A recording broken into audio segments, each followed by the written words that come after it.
অবৈধ অভিবাসী তাড়ানোর ধরপাকড়ে পড়েছেন এই ভারতীয়রাও। শোকিং, আমেরিকা এবার সামরিক বিমানে ভারতীয়দের ফেরত পাঠিয়ে দিল। জানুন বিস্তারিত। আমেরিকা এবার এক ভয়ঙ্কর সিদ্ধান্ত নিল, সামরিক বিমানে করে ভারতে ফেরত পাঠিয়ে দিল নথিহীন ভারতীয় অভিবাসীদের। কি অবিশ্বাস্য!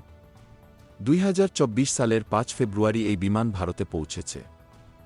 ডোনাল্ড ট্রাম্পের কঠোর নীতির কারণে আমেরিকা অভিবাসীদের বিরুদ্ধে আরও কঠোর পদক্ষেপ নিয়েছে। আর এই পদক্ষেপে ভারতীয়দেরও বাদ যায়নি।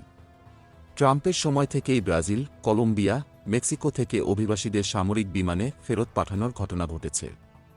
এবার সেই তালিকায় যোগ হল ভারত। এবার টেক্সাসের সান অ্যান্টোনিও বিমানবন্দর থেকে C-17 সামরিক বিমান রওয়ানা হয় ভারতীয় অভিবাসীদের নিয়ে। শুনুন, এই বিমানটি প্রথমে গুয়ামে থামে, তারপর অবশেষে পাঞ্জাবের বিমানবন্দরে পৌঁছায়, যেখানে নিরাপত্তা জোরদার করা হয়। নতুন এই ঘটনা আমেরিকার ইতিহাসে প্রথমবার। ট্রাম্পের প্রথম মেয়াদে এবং বাইডেনের সময়েও ভারতীয়দের ফেরত পাঠানো হয়েছিল। তবে প্রথমবারের মতো সামরিক বিমানে অভিবাসীদের ফেরত পাঠানো হলো। এটা কি ভারতের জন্য বড় একটা সংকেত?